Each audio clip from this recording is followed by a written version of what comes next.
وصدق رسوله النبي الأمين الكريم ونحن على ذلك لمن الشاهدين والشاكرين والحمد لله رب العالمین۔ حضرات آئیے قرآن پاک کی اس آیت ربانی پہ عمل کرتے ہوئے اللہ تعالیٰ ارشاد فرما رہا ہے ان اللہ وملائکتہ یصلون علی النبی یا ایھا الذین آمنوا صلوا علیہ وسلموا تسلیما۔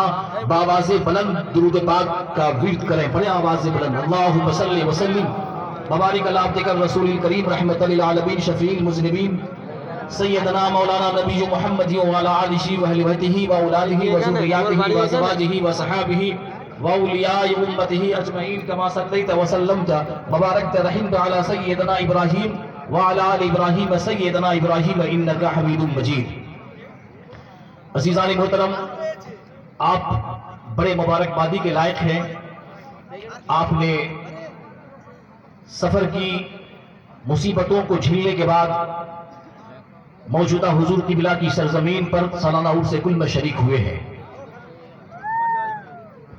اور ساتھ ہی ساتھ انتظامیہ کمیٹی بھی مبارکبادی کے لائق ہیں جنہوں نے بڑی محنت مشقت کے ساتھ یہ سارا انتظامات کیے ہیں۔ ہمارے علماء کرام بھی کوئی ہندوستان کے کونے کونے سے اور کوئی بنگلہ دیش کی سرزمین سے آپ کی خدمت کے لیے حاضر ہوئے ہیں۔ اللہ تعالیٰ سے دعا ہے کہ اللہ عز و جل ہم سارے مسلمانوں کی محنت کو، حاضری کو قابل قبول عطا فرمائے۔ میں کوئی بڑا عالم نہیں ہوں، یہ علماء کرام جو یہاں بیٹھے ہوئے ہیں ان کے پاؤں کے دھون کا چھینچا ہوں میں نہیں، میرے پاس کوئی عمل ہے، بس اللہ اس کے رسول اور مرشد کامل کے فیضان کرم سے آپ کے سامنے کھڑا ہو چکا ہوں تھوڑی دیر کے لیے۔ جیسا کہ آپ نے، میرا ذہن ہی کچھ اور تھا آج کی تقریر کا، مگر مجھ سے پیشرو، مجھ سے پہلے جو عالم دین نے آپ کے سامنے ان خرافات مولوی کا جواب اس 30 اور 40 ہزار کے مجمع میں حقانیت کا ثبوت پیش کرتے ہوئے دے رہے تھے، بڑے مبارکبادی کے لائق ہیں مولانا عارف صاحب۔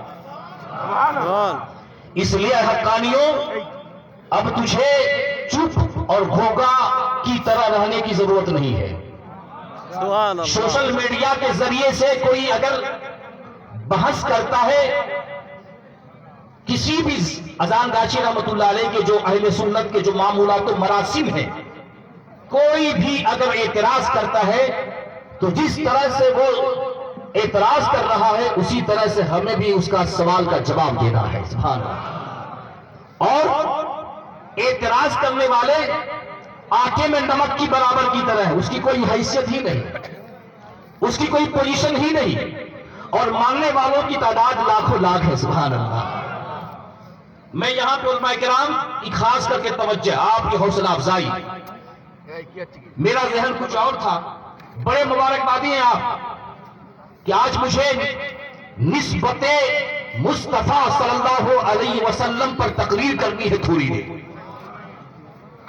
ذرا سوچئے، یہ وہ سرزمین ہے کہ جس سرزمین کی گود سے جنمنے والی ذات کو موجودہ حضور قبلہ کہتے ہیں۔ اذان گاچی رحمت اللہ علیہ کی وہ سرزمین ہے جس سرزمین سے جنمنے والی ذات کو سرکار اذان گاچی رحمت اللہ علیہ کہتے ہیں۔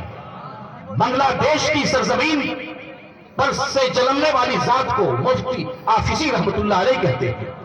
شارجہ کی سرزمین پر جنمنے والی ذات کو مفتی معظم رحمت اللہ علیہ کہتے ہیں، اور سابر سنگاپوری رحمت اللہ علیہ کی سرزمین پر جنمنے والی کو پوشیدہ حضور قبلہ رفیق الاولیاء کہتے ہیں۔ تو اس سرزمین کو نسبت ہے جہاں آپ آئے، کہاں آئے ہیں؟ خمرہ کی سرزمین پر۔ سبحان اللہ۔ اس سرزمین کو نسبت ہے، کنیکشن ہے موجودہ حضور قبلہ کی ذات سے۔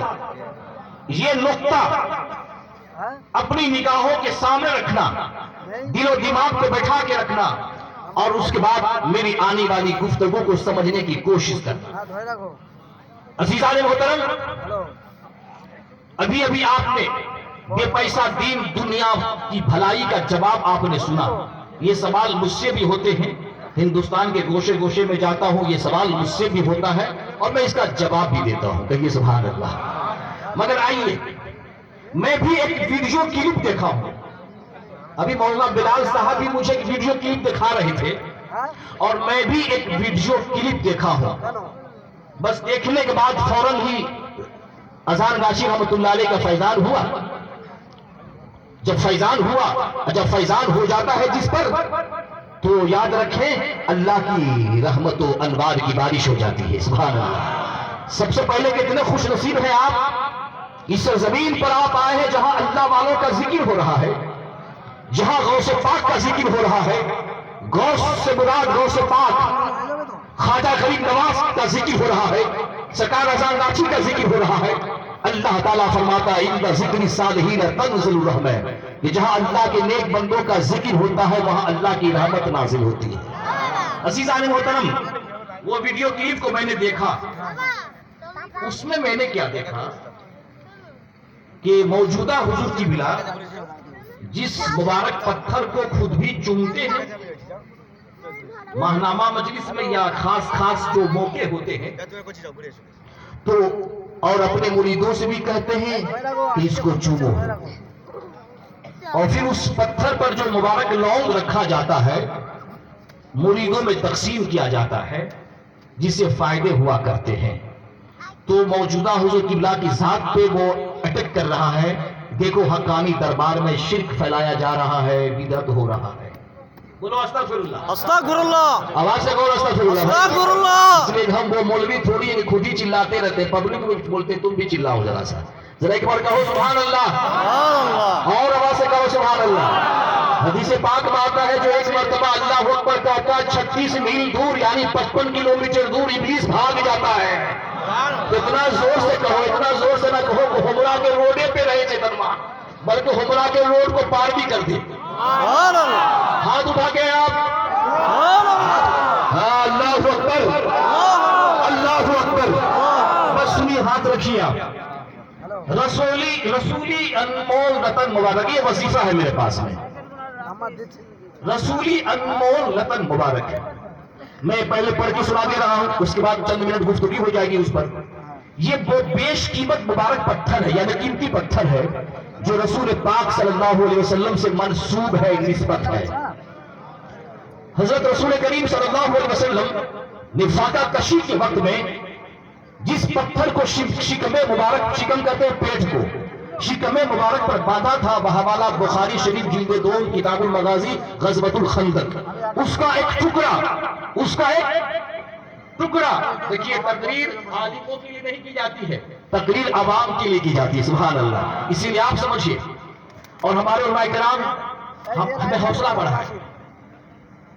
ابو جہل کے ہاتھ میں جن کنکریوں نے کلمہ شہادت پڑھا تھا اور کلمہ شہادت پڑھ کر میرے نبی کی نبوت اور رسالت کی گواہی دی تھی, ان کا ایک ٹکڑا, یہ دونوں ٹکڑے رسولی انمول رتن مبارک کے نام سے مشہور ہیں.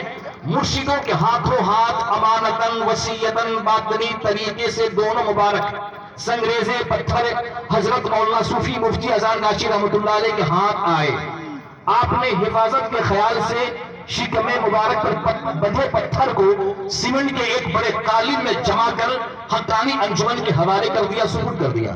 زائرین, مریدین, معتقدین حضرات مخصوص متعین تاریخوں اور موقع پر فقیری حجرے مبارک میں انمول رتن مبارک کی زیارت کے وقت باوضو کلمہ شہادت اور بعد زیارت درود شریف پڑھ کر اپنے پیارے رسول پاک صلی اللہ علیہ وسلم کا معجزہ اور فاتح کشی کو یاد کرتے ہوئے اس رسولی انمول رتن مبارک کے فیض و برکت حاصل کرتے ہیں. مبارک لونگ, توجہ کے ساتھ سننا, آپ سے مخاطب ہوں. یہ وہ لونگیں ہیں جن میں رسولی انمول رتن مبارک کا باطنی اثر اور فیض پہنچا ہے. وہ اس طرح کہ اس مبارک پتھر پر کچھ دنوں لونگیں رکھ کر نکال لی جاتی ہے, پھر یہ لونگیں حقانی انجمن سے لوگوں کو استعمال کرنے کے یوز کرنے کے لیے مفت تقسیم کی جاتی ہے, وداؤٹ منی کے. بلا توجہ کے ساتھ سنیے, علماء کرام توجہ کے ساتھ سنیں آپ, اس لیے کہ دل کے پھپھولے جل اٹھے سینے کے داغ سے, دل کے پھپھولے جل اٹھے سینے کے داغ سے. ارے اس گھر کو آگ لگ گئی گھر کے چراغ سے, سبحان اللہ, اس گھر کو آگ لگ گئی گھر کے چراغ سے. دل کے پھپھولے جل اٹھے سینے کے داغ سے, اس گھر کو آگ لگ گئی گھر کے چراغ سے. سنو، بلا، مصیبت، جادو ٹونا اور بیماریوں کو دور کرنے کے لیے، قلبی اطمینان اور ذہنی سکون اور روحانی ترقی حاصل کرنے کے لیے بغیر کسی ہدیہ اور نذرانہ کے اکثر لوگ لے جاتے ہیں اور انہیں اللہ پاک فائدہ پہنچاتا ہے. سبحان اللہ. عزیزان محترم، میں علماء کرام سے کہنا چاہوں گا، اس مبارک پتھر پر جو مبارک لونگیں رکھی جاتی ہیں، آپ سب کا عقیدہ ہے؟ رکھا ہے؟